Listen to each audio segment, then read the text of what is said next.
We have First Vice President and Chair of the Resolutions Committee, Shane Wiseman, with us on this edition of Farm to Frankfort.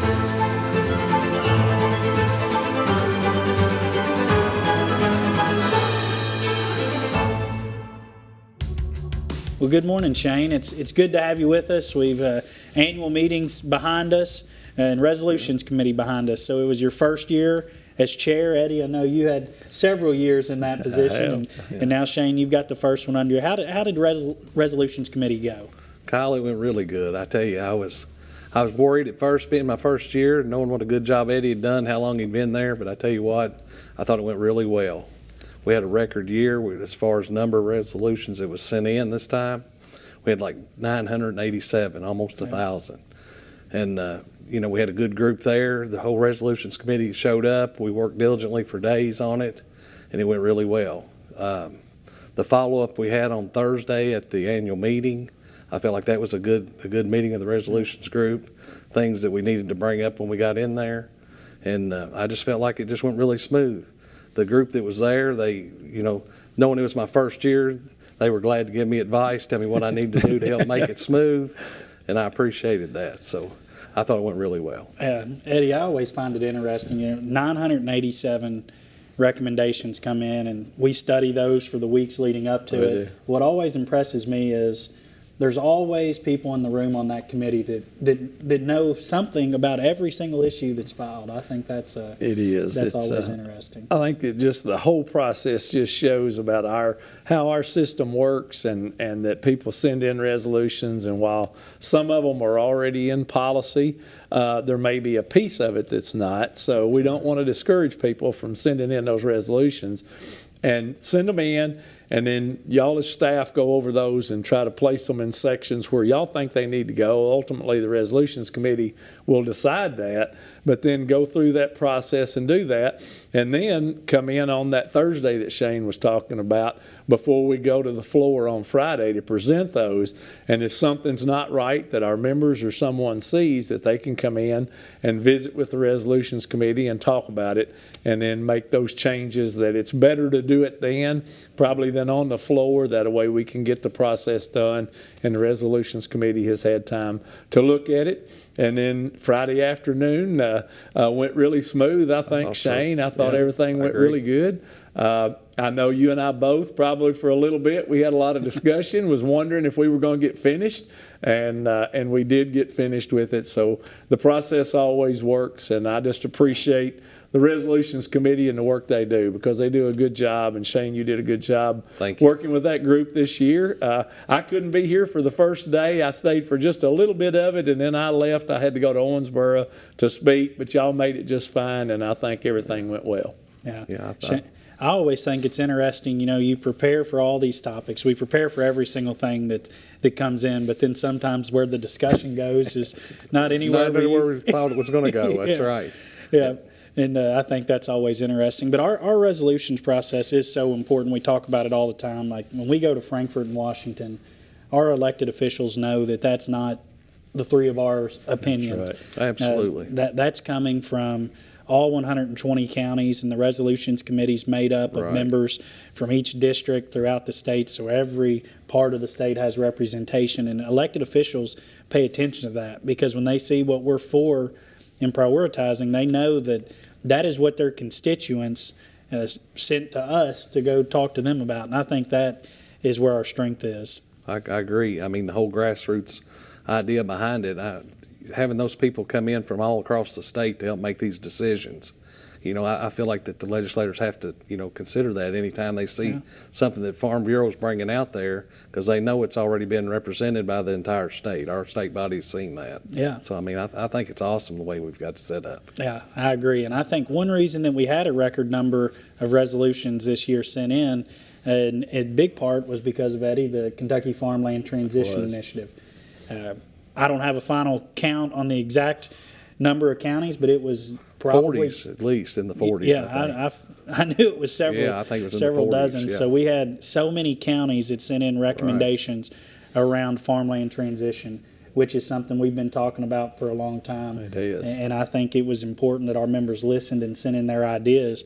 And ultimately, we got several policies adopted around ways to assist with education around farmland transition, but also some policy recommendations and one new priority this year. That's right.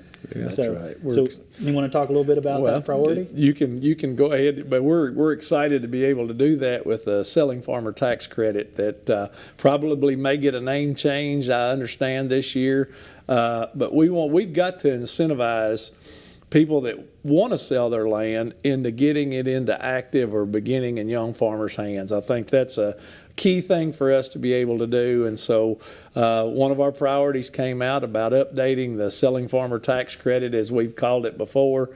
Senator David Givens, it was an idea that came up from him.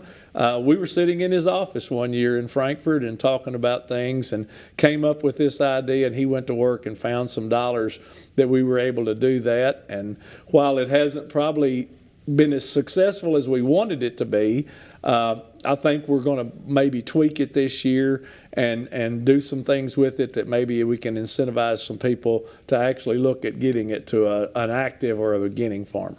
Yeah, and I think during Resolutions Committee, ultimately what our membership decided and what we're working on, a bill, we do have a draft.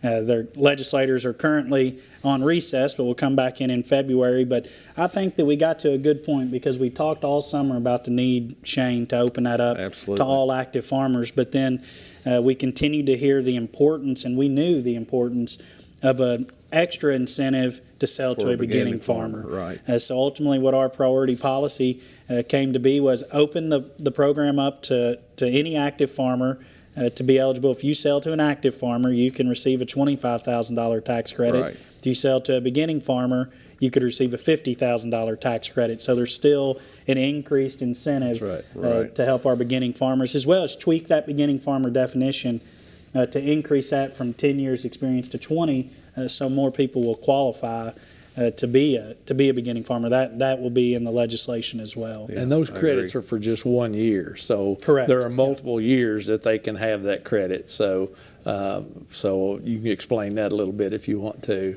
Yeah. So I think the selling farmer tax credit, I think it is important. You mentioned it might have a new name.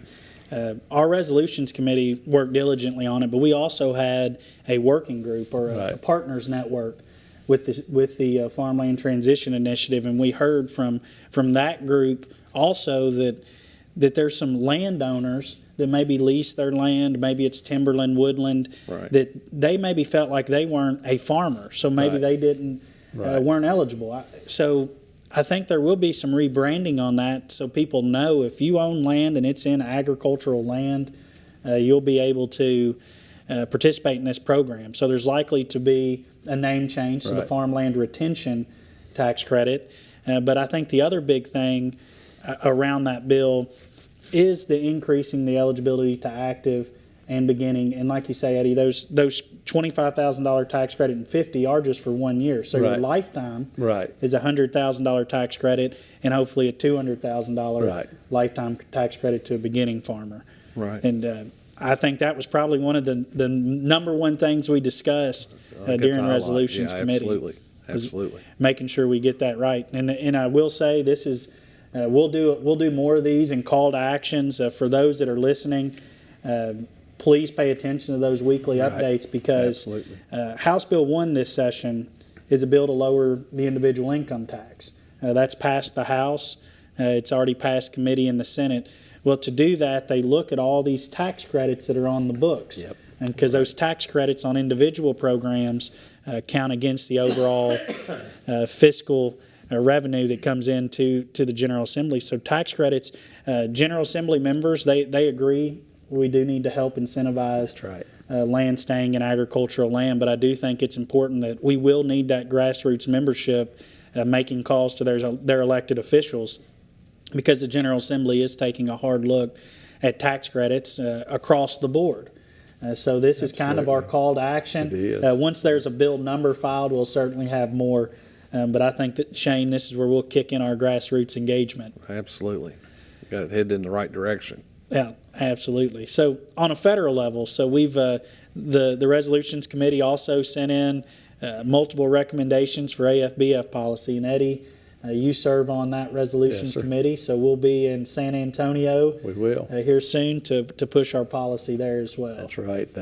That process has all been through building up to the meeting of the delegates there at AFBF. And so Shane was there this year to hear that process work. We break up into subcommittees because there's so many on a national level that come through. So there's 5 subcommittees that they go through, and then we work through those, and then we present for a whole day all those to the full Resolutions Committee, which is all the state presidents, and go through those. And Shane was there for that process, so makes for quite a long day, but there's a lot of information that Very gets out there. educational. It Very was. educational. Yeah, I think it's always exciting to see what's happening across the nation. You know, something that we might see it makes total sense in Kentucky, but agriculture in the Midwest and Far West and Northeast and Right. Southwest is all different. So it's always interesting. That was the comment I made to Eddie after that first day I was there. I said it's so difficult because we go on these committees, they bring up an issue, and something that I felt strong about, somebody in California felt just the opposite about. It didn't affect them the same way, and it's hard to make policy for the nation. You think about how hard it is to make policy just for Kentucky sometimes. Oh, yeah. But when you go looking at the whole United States, I mean that's whole different ballgame. It was tough now, but it's very eye-opening and very interesting. I just tell you, I learned a lot those 2 days. But I think it shows the value of our organization, and especially on a federal level of American Farm Bureau, that they can bring everybody together, come up with a Absolutely. policy book, and come up with those issues that are important to all of agriculture, and then go with a unified voice. And I think that's what's Absolutely. important, that we have that unified voice that we're all a part of, that we can go to Washington, and those congressmen and senators, they all know what American Farm Bureau stands for and for what it is. And I think that's so important that we do those things. Yeah, and I think you saw the success at the end of year spending package. Absolutely. When AFBF did get involved and the states got involved, we were able to see some economic relief to farmers in that end of year spending package. And we'll continue to prioritize Farm Bill, ag labor will continue to be a priority at the national level. I'm sure we'll talk more about that in San Antonio, but we'll definitely be pushing for that as 2025 moves on. I want to circle back to where I was talking about our grassroots engagement, and that's where our strength is. And Right. And Shane, I know that Clark County does an amazing job at interacting with their elected officials at the local, state, and national level. Tell us a little bit about some things that Clark County does to get those legislators, those county judges, and even Congressman Barr, I know, has been to Clark County a couple different times, dozens of times probably. What are some things that you all do in Clark County that other counties out there in the state can also do? Well, we have a legislative appreciation just like a lot of the counties do in the state in the spring after the session's over.